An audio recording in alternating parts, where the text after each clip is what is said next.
मैं बहुत उत्साहित थी। ये पहली बार था जब किसी ने मुझे ठीक से डेट पर जाने के लिए कहा, और वह भी एक महंगे रेस्टोरेंट में।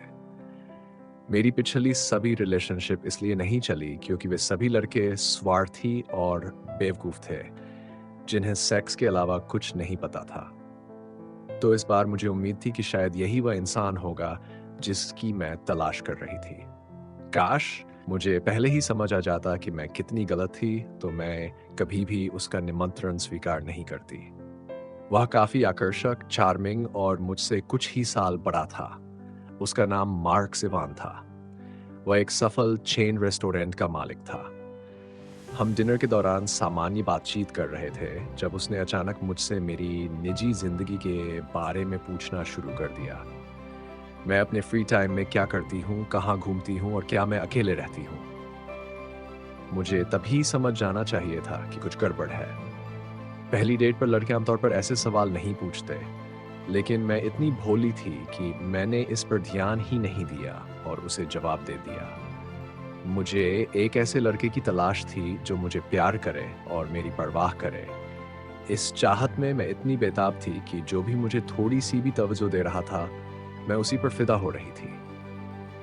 डिनर खत्म होने के बाद जब हम उसकी कार तक पहुंचे, तो उसने बहुत शालीनता से मेरे लिए कार का दरवाज़ा खोला और जैसे ही मैं अंदर बैठी, उसने दरवाज़ा बंद कर दिया। फिर वह ड्राइवर सीट पर बैठा, कार स्टार्ट की और चल पड़ा।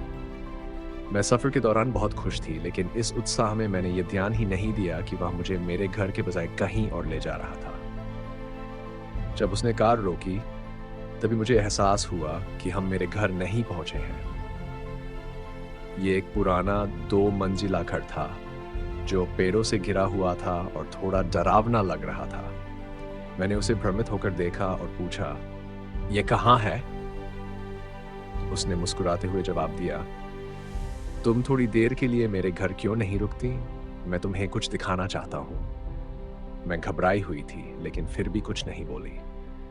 जैसे ही मैंने उसे वापस घर छोड़ने के लिए कहा, उसने गुस्से से मुझे घूरा और इतनी तेजी से मेरा हाथ पकड़ लिया कि मुझे कुछ समझ ही नहीं आया।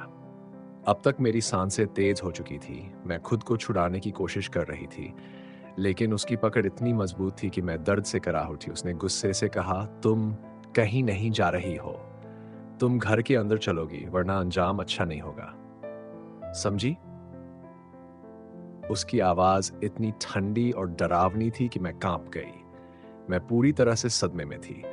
जब वह मुझे घर के अंदर खींच कर ले गया, तो उसने दरवाज़ा बंद कर दिया और ताला लगा दिया। अब मैं पूरी तरह से फँस चुकी थी। घर अंदर से बहुत साफ-सुथरा और सामान्य था, लेकिन जैसे ही उसने एक कमरे का दरवाज़ा खोला और मुझे अंदर धकेला, मेरे पैरों तले ज़मीन खिसक गई।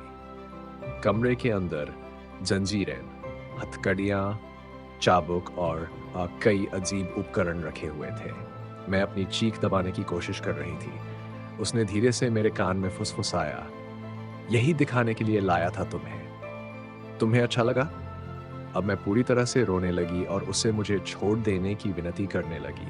लेकिन उसने एक भयावह मुस्कान दी और मुझे एक कुर्सी पर बैठाकर हथकड़ी लगा दी। फिर वह बाहर चला गया और दरवाज़ा बंद कर दिया।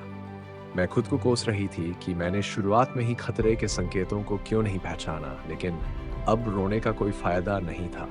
मुझे यहाँ से निकलने का कोई तरीका खोजना था। तभी मेरी नज़र ज़मीन पर पड़ी एक छोटी चाकू पर पड़ी। मैंने अपने पैरों की मदद से उसे अपनी ओर खींचा और अपने दांतों से पकड़कर हथकड़ी की चेन को काटने लगी। आखिरकार इस एक क्लिक की आवाज़ आई और मैं आज़ाद हो गई। अब मुझे खुद को बचाने के लिए कुछ चाहिए था। मैंने जल्दी से एक भारी हथौड़ा उठाया और दरवाजे के पास छिपकर खड़ी हो गई। जैसे ही मैंने दरवाजे की चाबी घुमाने की आवाज़ सुनी, मेरा दिल तेजी से धड़कने लगा। जैसे ही वह कमरे में आया, मैंने पूरी ताकत से हथौड़ा उसके सिर पर दे मारा। एक भयानक आवाज़ के साथ वह ज़मीन पर गिर पड़ा। मेरी सांसें तेज़ हो गई। मैंने धीरे-धीरे उसकी नब्ज़ देखी। वह जिंदा था, लेकिन बेहोश। मैंने जल्दी से उसकी जेब से चाबी निकाली, अपना सामान उठाया और दरवाजे की ओर भागी। कार स्टार्ट की और पूरी रफ्तार से बस स्टेशन की ओर निकल गई। बस स्टेशन पहुंचकर मैंने कार वहीं छोड़ दी और आखिरी बस पकड़कर शहर चली गई। वहां से मैंने टैक्सी ली और अपनी सबसे अच्छी दोस्त के घर पहुंची। जैसे ही मैंने दरवाजे की घंटी बजाई, मैंने पीछे से किसी के हाथों की पकड़ महसूस की और जोर से चीख पड़ी। मैं अचानक उठी और जोर से सांस लेने लगी। यह सिर्फ एक बुरा सपना था, लेकिन यह सपना मुझे पिछले कई दिनों से सता रहा था।